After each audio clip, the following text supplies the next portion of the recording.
You are Locked On Wolverines, your daily podcast on the Michigan Wolverines, part of the Locked On Podcast Network. Happy Friday on a Thursday. I mean, it's Friday for you. If this is YouTube, if you're watching this on YouTube, there's a chance it's still Thursday, because I'm probably putting it up on Thursday just to save myself some grief. Locked On Wolverines podcast, part of the Locked On Podcast Network, where it's your team every day. I'm your man on the ground, Isaiah Hole, publisher of Wolverines Wire through USA Today Sports Media Group. We are not doing the guest thing. I have decided, I have decreed, I have declared that this week we are not. Part of it is just due to being pulled in a million different places. Part of it is time. The other part of it is, we just aren't. So, is what it is. So anyway, let's delve into Iowa a little bit, and I feel like this is going to be a short episode because there's just not a lot that I have to say that hasn't been said already. That's kind of the whole thing for the theme of the week, and I think it makes sense with it being Iowa of all things, right? It's Iowa, and we've said everything we need to say. It's like I remember last time I went to Iowa in 2016. I took a picture of the sky, and it was just black, and I was like, beautiful Iowa. Because that's what it is. And then Michigan lost, and it was what it was. Listen, this game is very easy to break down, in my opinion. Iowa has no offense. That is not changing as it goes up against what is likely to be the best defense it will face this season. From what we know. Obviously, Michigan can regress, and we can sit back and say, okay, maybe not. Maybe Ohio State, maybe Wisconsin. So far, Wisconsin doesn't look like it. Minnesota obviously has a pretty good claim on that. Minnesota's defense has been phenomenal thus far. So, okay, there's that. But, I mean, Iowa, its offense, barring some kind of unusual creativity that we haven't seen to this point, which it certainly could have used in some other games, whether they were nail biters, whether it was the loss to their rival, Iowa State. There are issues clearly with the Iowa attack. It's looked a little bit better the last couple of weeks. Maybe they're getting into rhythm. But ultimately, unless they play out of their minds, and Michigan also makes mistakes, this should be an easy win for the Michigan defense. Offensively, as far as Michigan going up against the Iowa defense, it's all about hitting them early. We saw that last year in the Big Ten championship game. These teams played each other 6 games ago. That's not too long ago, right? Big Ten championship game, Michigan made it a point. We need to score 14 points in a hurry. You do that, you take Iowa out of anything it even wants to do offensively, which is already bad. It's already the worst in the country offensively. You get Iowa out of what little rhythm it can possibly have, then suddenly you're really cooking with gas. So, to me, if I'm Michigan, I know there's some people that are out there like, hey, just don't make mistakes. Listen, you can do both things. You can be aggressive and not make mistakes. You can scheme some things up that are going to help you out a little bit. You saw that happen in the Big Ten championship game. I think we can all expect, but based off of what Iowa's defense does, because this is certainly, I would imagine this is going to be the toughest defense that Michigan will face all year. I think that the way that you attack them is by finding a way to scheme things to attack them, like you saw last year. Utilize your team speed, of which you have more, and you get them behind all of that. You put them on their heels. You don't abandon the run, even if it looks like it's not working. Could be huge if Donovan Edwards is back. It feels like he will be back for this game. So you have Blake Corum, you have Donovan Edwards. Utilize J.J. McCarthy in the run game and designed runs. There were no designed runs last week. So I think you utilize him in this designed run game. I understand there's some scary when it comes to that. You don't want to have a guy injured. Lord knows, a ranked Penn State team, a top-ranked Penn State team, went to Iowa and lost Sean Clifford for half the season last year. And lost the game, no less. And their season went down. You don't want that to happen at Michigan. But I feel like you've got to take that chance. Because chances are he won't get injured. But you got to tell him to be smart. You can't... If you're running down the sidelines, you get that first down, you're getting close to that first down, and it's not a third or fourth down scenario. JJ, get out of bounds. Don't cut back in bounds and get hit by 3 guys. You know? You're telling him, hey, dude, you have to protect yourself. Right now, you are the franchise. No offense to Alan Bowman or Davis Warren. I do think Michigan would be in a pretty solid scenario if they had, Alan Bowman has gone out and won games. He's still the most experienced quarterback on this roster. You feel like, okay, they've got some guys that can do some things. A little different, right? He's got to read defenses in this offense. It's a different scenario. This isn't a one, here's what the coaches are telling you to do, and you're just going to go out there and do it. No, you're going through progressions at Michigan. But I think you get the offense to go out there. Don't play conservative. Play within yourself. Don't, there's a difference between we're going to do some wild-ish. We're going to go nuts. We're going to do stuff that we just started doing in practice on Thursday when Isaiah was driving by. No, don't do that. But definitely pull out some things in those bag of tricks. We saw that against Wisconsin. It's the same type of game plan as Michigan at Wisconsin last year. Shut the crowd up quickly and early. Put them on their heels. Iowa does not have the same firepower. It is weird to say. Iowa does not have the same firepower as Wisconsin did this time last year. They do not. Graham Mertz is infinitely more talented than Spencer Petras, unless Petras somehow just pulls out the will of something. I don't know. He just finds something deep within himself to just have the most monster game and elevates everyone around him. They still obviously have trouble areas. Defensive, for Michigan's defense. Sam Laporta, Nika Reggiani, whatever you say his name, Reggiani. Caleb Johnson. This is not a good Iowa team. There's a lot you can do. So I'm just knocking garbage over now. Got the garbage under the desk. So that's a good time to say, let's take a minute. Let's take a breath. Let's move on here. Before we do, guess what? This episode is brought to you by Underdog Fantasy, the easiest place to spice up the college football season. I gotta get my picks in. I'm tell you that. Listen, they told me stuff in here to pick. They didn't update it, so I got to go on the fly here. I got to go on the fly here. They gave me some player. Granted, I backed this. I backed the players they were saying last time for their over-under. They were saying Drake May over Notre Dame, and I was all about it. Didn't work out, but I was all about it. But you know what? You know what I like this week? I like Talia Tagovailoa. I don't know what his over-under is offhand. Whatever it is, I like the over against Michigan State.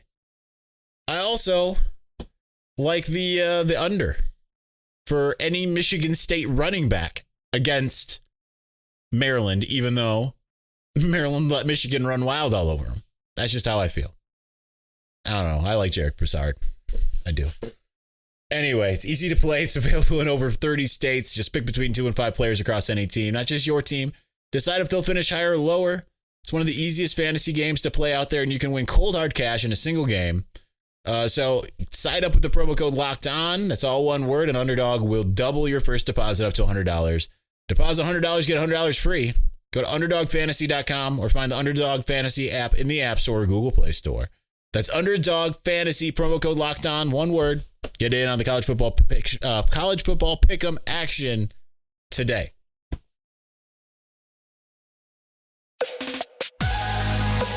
Really going off on the rails here, this show. Knock some stuff over. Pull up an old read. All that kind of stuff. All right.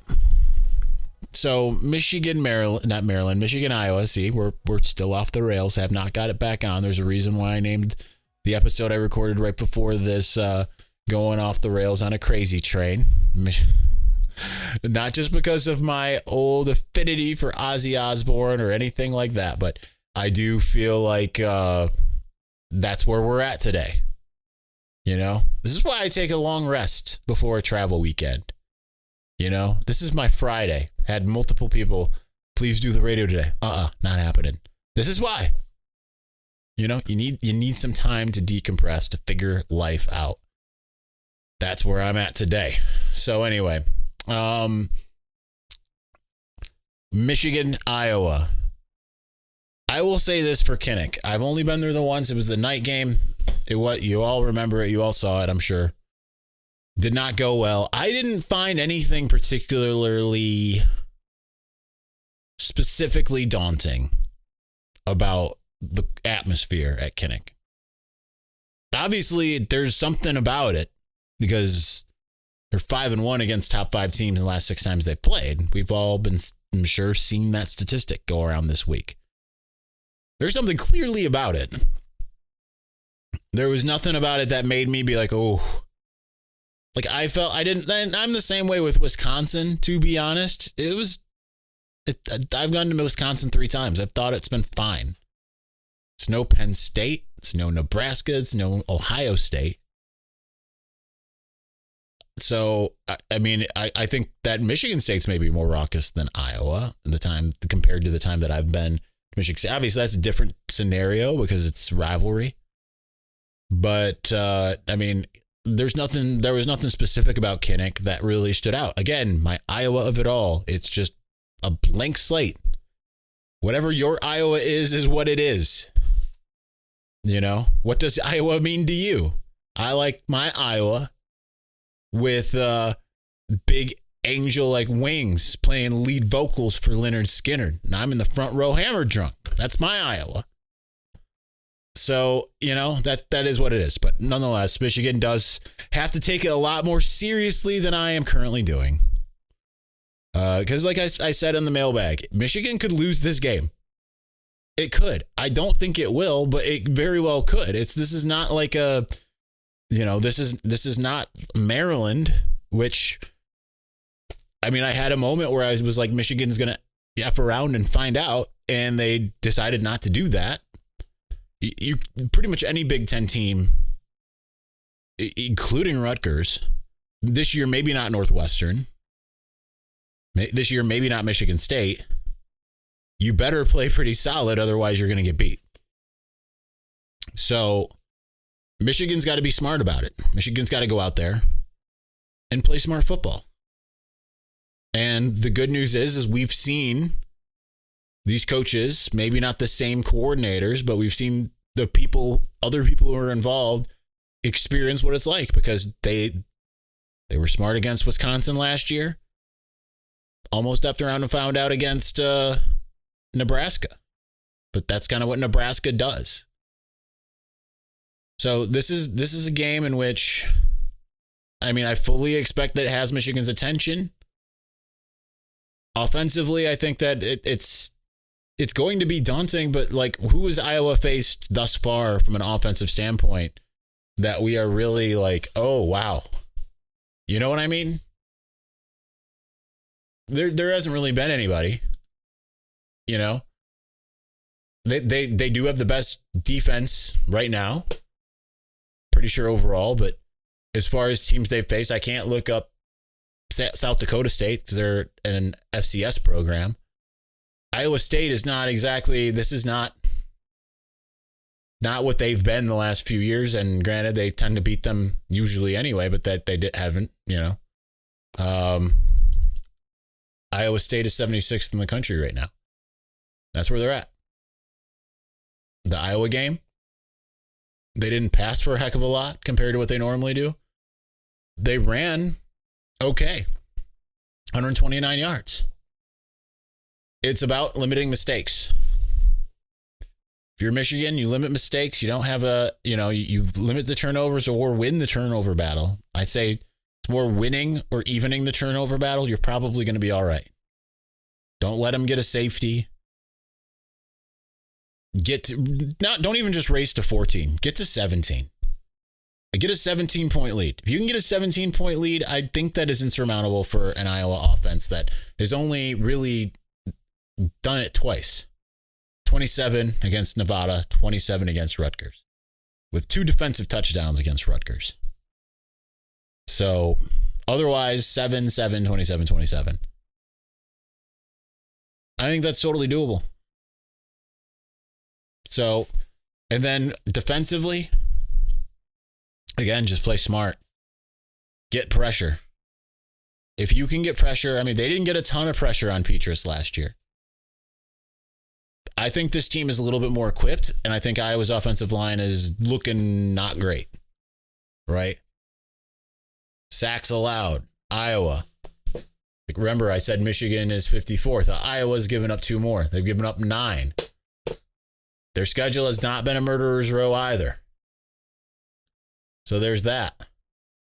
Get to their cadre of inexperienced running backs, of which they have, they don't have Goodson out there. They've given up 23 tackles for loss. By contrast, Michigan's offense has given up 16, 27th in the country. Force them into bad situations. Get a turnover. Limit your own turnovers. That's it. They're going to go out there with their zone and all of that defensively. You've got some zone beaters. You've got ways to get them off kilter. You've got multiple weapons. You're not going to be able to cover them all. They're going to confuse J.J. McCarthy. You can expect that. Don't expect him to have a 350-yard day. Don't expect it to be crazy. But then again, Rutgers had 300 yards passing. It's possible. It is possible. If Rutgers can have 300 yards passing against the Iowa defense, you can too. Just call today, 1-800 Iowa Hawk. I don't know. All right, let's get to my prediction and close this out. This is so far off the rails, as usually happens when I record 2 podcasts in one day. I know this is the Friday episode, but it's being recorded on Thursday, thanks to a long, arduous travel day coming up on Friday. So we will return in a moment with the score prediction. So loopy.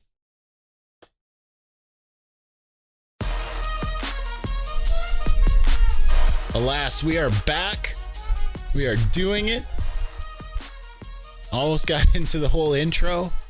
We've got about 5 more minutes left here in the Friday preview episode, in which I'm basically probably all telling you everything you already knew. But here's the thing when it comes to Iowa is I know a lot of people want Michigan to just play it safe because you could probably play it safe and escape with a win. Problem is you can also probably play it safe and escape with a loss. You don't want to have the latter. You would rather go for it and lose spectacularly than the other, because you're going to have waves, right? There were waves against Wisconsin last year, that first road game. Michigan had a lead. It had that feeling like there's no way Wisconsin's going to be able to make it. Oh, now it's the halftime. It's like 2-point deficit. Michigan came out in the third quarter and bam. Try to win the game early. Try to hold, but you got to go out there and finish. The first punch needs to come in the first quarter. If you can get the ball first and try to score first. It didn't work for Michigan at Wisconsin. They gave them a short field going for it on a 4th down and not converting. Wouldn't advise that in this game per se. Michigan's offense can come back. Just because we haven't seen it yet doesn't mean it can't. It is certainly built to be able to come back if it needs to. But I would take the ball and I would try to score early, often, put Iowa on its heels, force its offense to try to get into a gunfight. That's not going to work. That's what I would do if I was Michigan. I would not play it safe at all. Don't even try it. If something's not working, adjust. You still have to run the ball. Don't get away from it. Even if it's not working. Last year, I don't believe it worked great for Michigan in that game as far as running the ball.